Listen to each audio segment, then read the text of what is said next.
La Côte d'Ivoire est l'un des pays les plus développés en Afrique de l'Ouest, et particulièrement en Afrique francophone.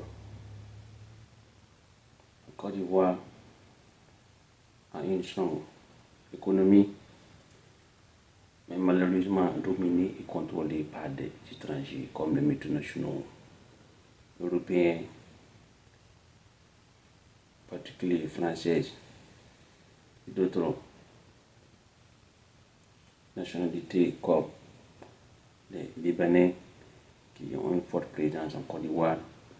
Il y a aussi les pays voisins comme le Burkina, le Mali, le Ghana, la Guinée, qui comptent beaucoup d'immigrés aussi dans ce pays. La majorité de ces étrangers contrôlent près de 80% de l'économie nationale de la Côte d'Ivoire. Pourquoi il y a peu d'Ivoiriens qui participent vraiment dans l'économie du pays? Il y a plusieurs raisons. Dans cette vidéo, nous allons essayer d'analyser pourquoi près de 80% de l'économie ivoirienne est détenue et contrôlée par des étrangers.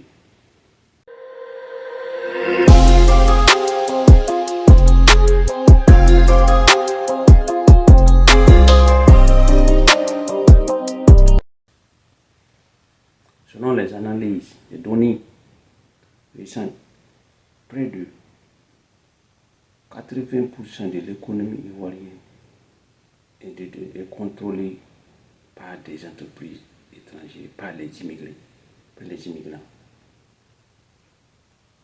Surtout en majorité les entreprises, les multinationaux français, des entreprises libanaises et d'autres entreprises burkinabées aussi, maliennes, dans plusieurs domaines. Que ce soit dans le domaine de la finance, des banques, des assurances, c'est les multinationaux comme les banques comme français comme BNP Paribas, Bank of Africa du Nigeria, Ecobank, Niamey, Coris Bank aussi du Burkina, qui est là-bas aussi, qui domine un peu le secteur. Côté agroalimentaire, si tu prends côté agroalimentaire, il y a la majorité des étrangers qui contrôlent le cacao et le café sont des compagnies étrangères. C'est bien vrai, les agriculteurs cultivent beaucoup de cacao et tout ça, mais il y a beaucoup de compagnies étrangères qui contrôlent tout ça. Dans d'autres secteurs comme l'éducation, les grandes écoles, c'est contrôlé par des compagnies étrangères. Vous prenez aussi le commerce. Le commerce est contrôlé par des migrants de pays voisins comme le Burkina, le Mali, le Nigeria, le Ghana. Il y a peu d'Ivoiriens qui vont participer vraiment, qui sont des propriétaires de business. Il y en a, mais c'est un peu rare. Donc vous voyez, tout ça là, c'est vraiment, le pays est développé, mais c'est quelque chose qui ne va pas.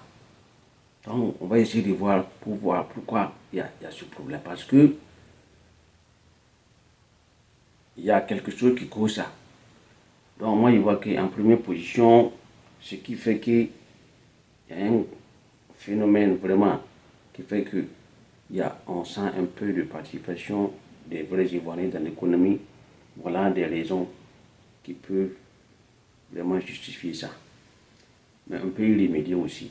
Voilà. Donc, je ne fais pas cette vidéo pour dénigrer, non. C'est un constat, c'est la vérité. Donc, je viens en paix. Ne venez pas venir me dire que non, non. C'est juste des analyses. Alright, merci. On peut dire que, à la base, c'est le système éducatif qui joue un rôle important dans ce milieu parce que la majorité des pays colonisés par les Français ont un système français dans l'éducation, un système français. Alors que l'éducation le système français n'avantage pas vraiment, n'encourage pas l'entrepreneuriat. La majorité dans les pays francophones en Afrique, plus particulièrement en Côte d'Ivoire, à l'école, les gens veulent bosser parmi dans le circuit scolaire n'intègre pas vraiment l'entrepreneuriat, le commerce, le business comme ça. Chacun veut aller à l'école, avoir le bac, le master, le doctorat, le bachelor, le master, le doctorat, et puis vouloir venir travailler dans le bureau. Bon, ça c'est un problème. Donc vous voyez, ça c'est déjà un problème. Dès le bas âge, le système éducatif ne met pas l'idée dans le business, l'idée d'entrepreneuriat dans les têtes des étudiants et des enfants comme ça. Donc vous voyez. Puis aussi, bon, je sais que là, ça c'est la première position, le système éducatif français, vraiment, fait qu'il y a un système de blocage. Parce que les parents aussi n'encouragent pas le business, n'encouragent pas l'entrepreneuriat. Comme ça, un enfant de 17 ans ou de 18 ans qui part à l'école et puis fait un petit business à côté, les parents vont voir que non, que l'argent va prendre sa tête et puis un temps il va laisser l'école pour pouvoir entrer dans l'entrepreneuriat. Et ils voient ça comme gauche, c'est un peu gauche, alors que c'est pas gauche. Souvent il faut ça même. Pendant que tu étudies, il faut entreprendre un peu en côté. On n'achète jamais. Parce que les études, c'est pas garanti que tu vas avoir un boulot. Les étudiants sont combien? Ils sont nombreux. Tout le monde veut un poste. Donc, c'est pas garanti que quand tu vas finir de bosser, tu auras un poste. Donc, moi je vois, ce que moi je vois aussi, même dans les films ivoiriens, quand tu pars en Côte d'Ivoire pour un séjour, ou bien même si tu as ceux qui ont vécu là-bas, vous pouvez constater ça. Les parents, c'est pas pour insulter, non, excusez-moi, mais c'est un constat. Ils encouragent les enfants à aller à l'école, aller à l'école. Il n'a pas d'aller à l'école. Mais il faut encourager les enfants, même en partant à l'école, de choisir des filières qui vont aussi aller au cas où, même s'ils ne font pas de boulot, ils peuvent vouloir entreprendre. Et puis pouvoir être leur propre boss. Mais les parents qui vont, toi tu es là, l'enfant a 18 ans, 20 ans, il part à l'université, tu l'encourages, souvent même quelqu'un pour passer les classes. Il finit les classes, il a son bachelor ou son master, il est là, il n'y a pas de boulot, vous ok, c'est aller, faut aller au déposer concours. On n'encourage même pas l'enfant à chercher à créer une petite entreprise ou bien faire des petits commerces en attendant. Moi je vois que aussi, c'est la société, de la manière dont la société là-bas est conçue. L'entrepreneuriat n'est pas vu comme ça, comme grand quoi. Puisque, bon, je comprends parce que le système francophone a fait que, comme il y a la corruption, ça fait que les cadres qui sont au niveau du gouvernement, on voit qu'il y a des millionnaires, d'autres gagnent de l'argent à cause de la corruption, tout ça. Mais les gens ne savent pas que c'est la corruption seulement qui fait ça. Ils pensent que non, pour être un bon truc ivoirien, il faut être ministre, il faut être travailler dans le gouvernement. Donc, ça c'est un seul problème. Alors que l'entrepreneuriat, les business, qui crée beaucoup de millionnaires. Voilà. Donc, vous voyez. Rares sont ceux qui sont dans les ministères. Ils sont là, mais ils ne sont pas aussi nombreux comme ceux qui sont dans le secteur privé, qui sont des millionnaires. Dans le secteur privé, les étrangers sont beaucoup de millionnaires. Alors que dans le secteur public, dans les ministères, il y a beaucoup de millionnaires ivoiriens, mais ils travaillent dans la fonction publique. Donc, ça fait que ça reflète les jeunes. Comment on appelle ça? Comme miroir, quoi. Voilà. Donc, ça, c'était la deuxième raison. Les parents n'encouragent pas l'entrepreneuriat, n'encouragent pas le business. Il faut que les parents les voient ce cas. Si l'enfant à un certain niveau veut entreprendre, voilà. D'autres même vont aller jusqu'à exagérer, même payer des concours de police, des concours d'enseignants, des concours de douane, des concours d'inspecteurs d'impôts, d'autres secteurs. Payer les concours, faire des fraudes pour que les enfants s'intègrent dans les systèmes, pour avoir un matricule seulement pour travailler dans le gouvernement. Alors que tout le monde n'est pas fait pour travailler dans le gouvernement. Si tout le monde travaille dans le gouvernement, qui va gérer le secteur privé? Les étrangers vont venir gérer ça. Après, maintenant, vous allez pleurer et puis dire que non, on compte le problème. Il faut que les Ivoiriens participent dans les activités du secteur privé. C'est très intéressant. La jeunesse et beaucoup d'adultes ivoiriens sont trop dans le paraître. L'Ivoirien, on peut dire que c'est comme le Congolais de l'Afrique de l'Ouest. Voilà, le Congolais aime ça, bien, c'est bien vrai. Les Ivoiriens, c'est pas comme les Congolais en quelque sorte, mais c'est à peu près les mêmes trucs. C'est le paraître, les habits de haut niveau, ils préfèrent même aller prêter pour se faire voir. Le proving. Regardez actuellement en Côte d'Ivoire, les jeunes. Chacun veut avoir des Mercedes, des GLE, alors que beaucoup sont dans des comment on appelle ça, vivent toujours chez leurs parents, d'autres même se sont entassés dans des appartements. C'est quoi? Des montres, des habits, c'est des Prada, des Lacoste, des Louis Vuitton. Chaque week-end, il faut aller faire le PA. Non, mais là, mais c'est pas sur rien. Donc, ça aussi, c'est un frein. Comment un jeune avait 25 ans, à chaque fois quand toi tu sors, tu veux dépenser. La richesse, c'est pas comme ça. On ne crée pas une richesse comme ça. Il faut savoir économiser, investir. Et puis maintenant, tes investissements vont travailler. Avec ces investissements, les fruits de ces investissements vont maintenir ton train de vie. Il ne faut pas prendre l'argent que tu as eu avec ton rachis de ton front souvent pour les dépenses. Bon, souvent aussi comme les trucs, les trucs bizarres là-bas, là, on ne sait pas souvent comment d'autres gagnent l'argent. Mais peu de jeunes ivoiriens 100% sont vraiment millionnaires. Ils gagnent un peu d'argent, mais peu de sont des businessmen. Non. Souvent, on ne sait pas ce qu'ils font, mais ils ont l'argent. Ça, c'est un autre problème. Donc, je vois, c'est le paraître, c'est les voitures de 40, 60 millions, souvent même 100 millions. Mais mon type, c'est pas sur lui. Mais tu ne vois pas ce que le gars là même fait exactement. Il n'a même pas de. Tu vas te poser des questions. Il travaille où? You don't know. I don't know what to tell you. La quatrième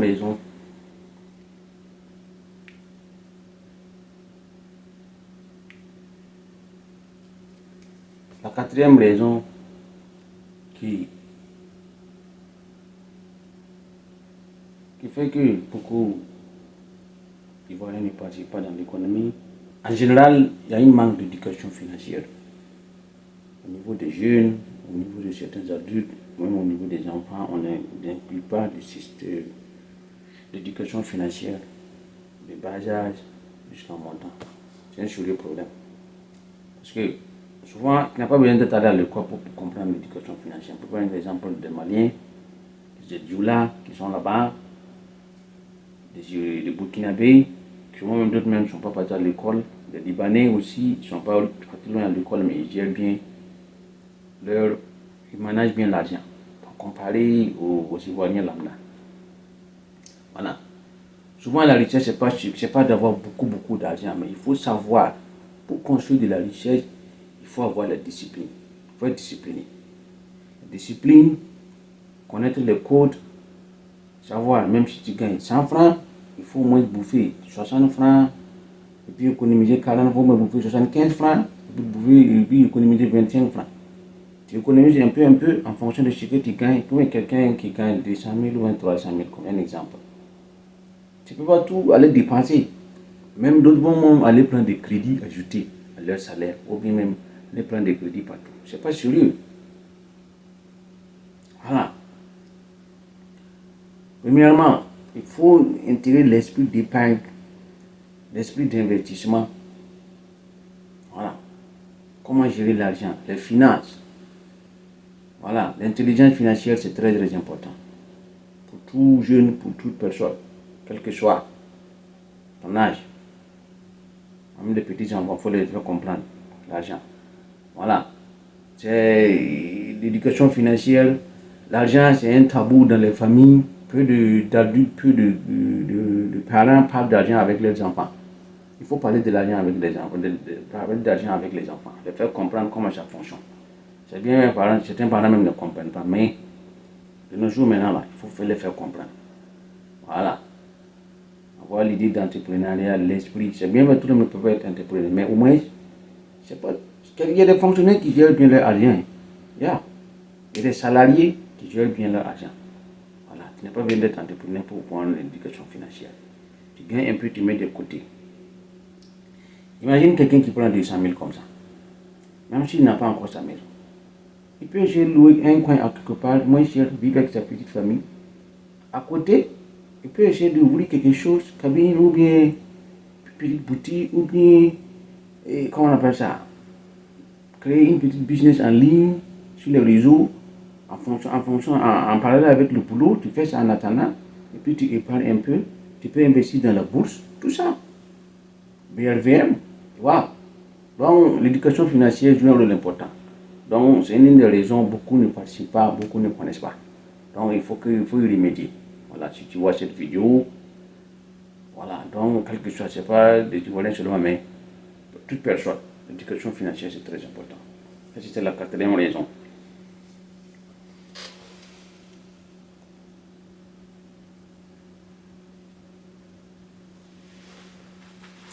La cinquième raison, bon, on avait parlé ça un peu dans les autres prévieusement, mais c'est un sérieux problème, la mentalité ivoirienne. Sincèrement dit, en Côte d'Ivoire, tout le monde veut travailler dans la fonction publique. C'est un problème. Donc, il faut remédier, essayer de voir. Tout le monde ne peut pas être fonctionnaire. Ça arrive voir. En cinquième position, la raison pour laquelle on voit peu d'Ivoiriens dans l'économie ivoirienne, on peut dire que c'est pas la paresse, mais il y a la mentalité de mendicité. Beaucoup de jeunes Ivoiriens sont dans la mendicité, c'est pas très intéressant. Parce que tu vas voir des gens même très âgés, ils vont appeler des petits frères parce qu'ils sont un peu financièrement plus posés que eux, des boss, vieux pères. Comment tu vas appeler quelqu'un que tu as plus âgé qui dit un vieux père? Ça n'a pas de sens. Tu vas te l'apprécier comme ça. Bon, c'est votre culture, mais excusez-moi de dire ça, mais ça n'encourage pas. Les enfants vous regardent. Quand vous faites ça, et puis les enfants voient ça. Il faut. Donc, ok. Imaginez quelqu'un qui mendie et puis il construit. Bon, on peut prendre un cas sur les réseaux sociaux, le père d'Alois. Dans la mendicité illégale, je ne disconviens pas, mais c'est pas encouragé, quoi. Voilà. Donc, l'esprit de mendicité, là, il faut laisser tout ça, là. C'est pas sérieux.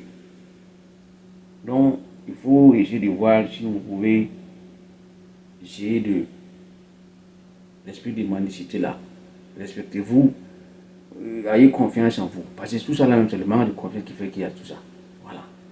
Au niveau des parkings, tu vas voir, tu viens avec ta voiture, tu parques. Tu gars, là, oh, boss, oh, vieux père. For what? For what? Fais ton boulot.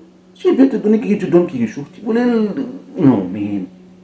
Dans les restaurants, au niveau. Non, mais partout. Partout, c'est comme ça. Pourquoi? C'est pas sérieux. Bon, c'est le truc à revoir. Je peux dire que la sixième raison, l'une des problèmes, l'une des raisons qui fait que on voit peu d'Ivoiriens dans l'économie, il y a trop de fêtes. Les gens aiment trop le pays, il y a trop de fêtes dans le pays là. Chaque week-end, il y a fête. Come on, man. On ne peut pas fêter et puis économiser. Non. On fait un peu, un peu. Donc, les fêtes là sont trop. Tout ça. Voilà. Et puis, en septième position, l'une des raisons vraiment qui freine la jeunesse ivoirienne, les réseaux sociaux actuellement, c'est pas dire que les réseaux sociaux c'est comme un levier, c'est comme un couteau. Hein. Si tu le donnes à un chef cuisinier, il va te préparer un bon plat. Mais si tu le donnes à un bandit, il va faire des dégâts. Donc c'est un couteau double tranchant. Mais malheureusement, d'autres jeunes n'ont pas compris que les réseaux sociaux, tu peux utiliser pour faire de l'argent. C'est bien vrai, d'autres utilisent, d'autres vont l'utiliser, ça encourage vraiment, félicitations à vous. Mais la majorité sont là avec des baisses inutiles. On ne peut pas construire un pays avec des baisses, man. C'est tout ça. Vous passez tout votre temps sur les réseaux sociaux avec des buzz. Chaque jour, il y a buzz. C'est quoi? Vos influenceurs là qui vous flattent là-bas là. Ces influenceurs là, faut pas qui fait les buzz à chaque fois là. Vous savez comment ils gagnent leur argent. Ok? Vous ne savez pas. D'autres viennent vous flatter. D'autres même sont dans les prêts. Hein? Le réseau là, c'est des trucs virtuels. Hein? Donc, évitez les buzz inutiles et puis concentrez-vous sur vos objectifs. Voilà. D'après les données, on dit que la jeunesse ivoirienne est la jeunesse la plus distraite. Sur les réseaux sociaux, la plus distraite en Afrique de l'Ouest. Yes. Chaque fois, c'est des buzz, c'est des trucs inutiles, des plateaux télévisés qui posent des questions, qui fait des podcasts. I don't know what to tell you, man. It's crazy. Quelqu'un fait n'importe quoi, on met sur le réseau, ça prend. Et puis, le lendemain, tu les vois sur les plateaux télé. C'est quoi ce connerie-là? Excusez-moi de dire ça, mais il faut encourager l'entrepreneuriat. Ceux qui font bien les choses. Si on voit quelqu'un, il a des trucs, après c'est sur le plateau télé. Qu'est-ce que vous lui communiquez? Donc, quittez dans les buzz là. Et puis, prenez votre truc en main et puis construisez le pays. Voilà. Par exemple, vous voyez le Bénin, le Burkina Faso, des jeunes dynamiques qui participent à l'économie. On n'a pas dit qu'il n'y a pas de jeunes qui participent à l'économie, mais il y a peu. Donc, c'était les raisons que moi je pense que c'est l'une des raisons qui fait que les étrangers dominent l'économie. Il faut que les Ivoiriens serrent des coudes et puis essayer de voir, de corriger et de reprendre l'économie en main, de s'intégrer dans le secteur privé. C'est le secteur privé qui va faire la chose. Voilà, tout le monde ne peut pas être fonctionnaire. Ça là, je ne vais pas vous mentir. Donc, essayez de le voir tout ça. Encourager les enfants, intégrer l'éducation financière, voilà, intégrer le business, les entreprises, voilà, au niveau des enfants, tout ça, les jeunes, encourager-les, voilà, tout ça. Le gouvernement aussi peut faire des trucs, créer des trucs favorables pour l'économie, pour les entreprises, mais le gouvernement ne peut pas tout faire. Voilà, il y a beaucoup de domaines que beaucoup de jeunes peuvent se lancer. Actuellement, je vois qu'il y a dans les tech, il y en a qui se lancent pas mal, c'est bon, mais on peut mieux faire. C'est pas les tech seulement. Côté santé, éducation, commerce, import. Reprenez votre économie, man. Participez. Voilà, participez à l'économie. Au lieu de s'asseoir à la maison ou bien d'être sur le réseau faire du buzz là. Sortez, apprenez. Voilà, vous vous intégrez. Ok, tu peux aller, un exemple. Tu peux aller travailler chez un Libanais pendant 1 année, 2 ans. Tu vas essayer de voir si ça marche. Il va tout te dire, mais au moins en sortant de là-bas, tu vas apprendre quelque chose. C'est un exemple. Ça s'applique presque dans tous les domaines. Actuellement, les trucs tech, en ligne, tu peux apprendre beaucoup de choses. Donc, courage à vous tous. C'était juste ça. Merci beaucoup. Au micro, c'était votre frère, Dim Sankara. J'espère que vous avez aimé la vidéo. Comme je l'ai dit au début, ce n'est pas des critiques, mais c'est des analyses. Donc, si vous avez d'autres raisons que vous pensez qui freinent la jeunesse ivoirienne à s'intégrer dans l'économie, vous les donnez en commentaire. Merci beaucoup. See you next time. Bye bye.